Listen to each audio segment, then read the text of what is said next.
वासुदेवाय।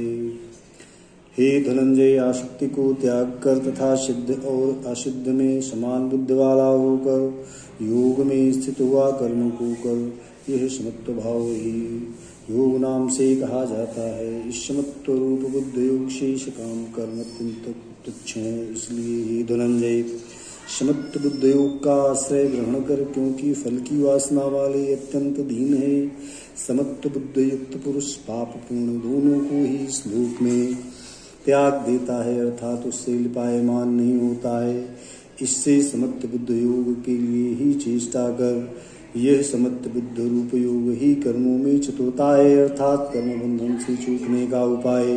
क्योंकि बुद्ध योग युक्त ज्ञानी जन कर्मों से उत्पन्न होने वाले फल को त्याग कर जन्म रूप बंधन से छूटे हुए निर्दोष अर्थात अमृत में परम पद को प्राप्त होते हैं। हे अर्जुन, जिस काल में तेरी बुद्धि मोह रूप दलदल को बिल्कुल तर जाएगी, तब तू सुनने योग्य और सुने हुए को वैराग्य को प्राप्त होगा।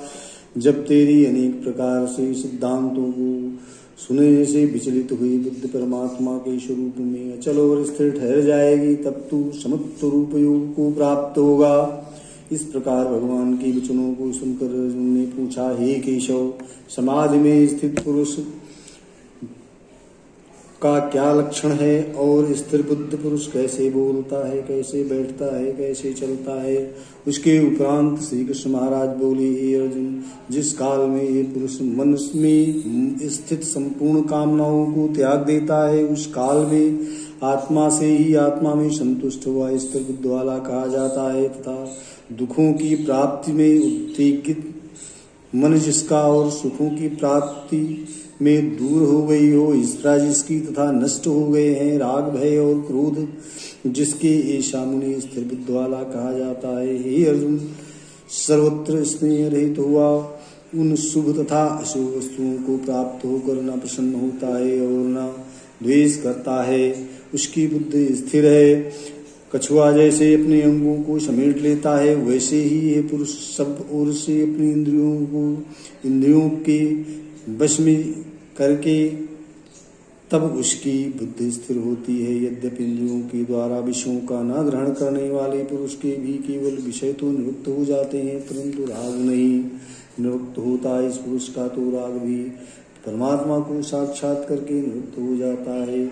हे अर्जुन, जिससे ये यत्न करते हुए बुद्धिमान पुरुष के भी मन को ये प्रथम स्वभाव वाली इंद्रियां बलात् हर लेती हैं। इसलिए मनुष्य को चाहिए कि उन संपूर्ण इंद्रियों को वश में करके समाचित्त हुआ मेरे प्राण स्थिर हुए, क्योंकि जिस पुरुष की इंद्रियां वश में होती है उसकी बुद्धि स्थिर होती है। हे अर्जुन, मन सहित इंद्रियों को वश में करके मेरे प्राण न होने से मन के द्वारा विषयों का चिंतन होता है और विषयों के चिंतन करने वाले पुरुष की उन विषयों में आसक्ति होती है और आसक्ति से उन विषयों की कामना उत्पन्न होती है। कामना में विघ्न पड़ने से क्रोध उत्पन्न होता है, क्रोध से अविवेक अर्थात मूढ़ भाव उत्पन्न होता है। अविवेक से स्मरण शक्ति भ्रमित हो जाती है, स्मृति के भ्रमित हो जाने से बुद्धि अर्थात ज्ञान शक्ति का नाश हो जाता है। बुद्धि के नाश होने से वो पुरुष अपने श्रेय साधन से गिर जाता है, परंतु स्वाधीन अंतःकरण वाला पुरुष राग द्वेष से रहित अपने वश में की हुई इंद्रियों द्वारा विषयों को भोगता हुआ अंतःकरण की प्रसन्नता अर्थात स्वच्छता को प्राप्त होता है।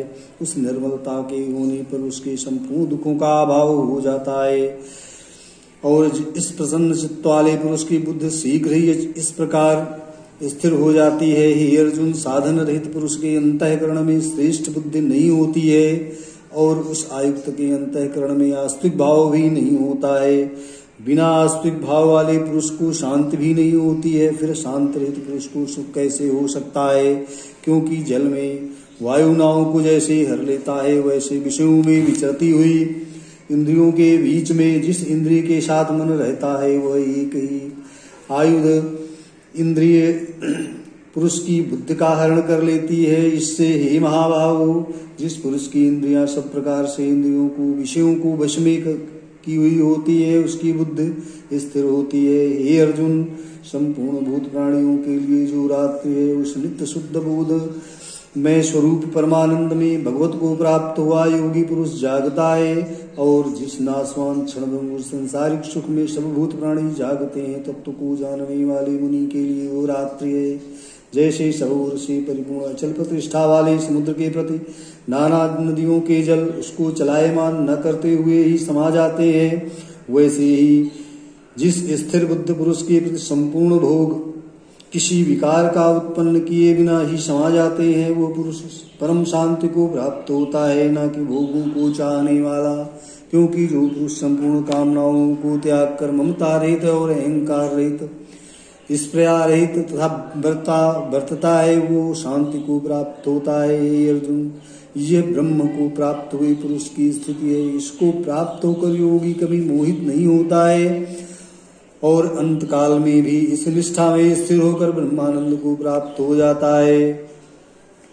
इति श्री भगवद गीता रूपी उपनिषद एवं ब्रह्म विद्या तथा योग शास्त्र विषयक श्री कृष्ण और अर्जुन के संवाद में संख्या योग नामक दूसरा अध्याय समाप्त हुआ। ओम नमो नारायण कृष्ण। ओम नमो भगवते वासुदेवाय।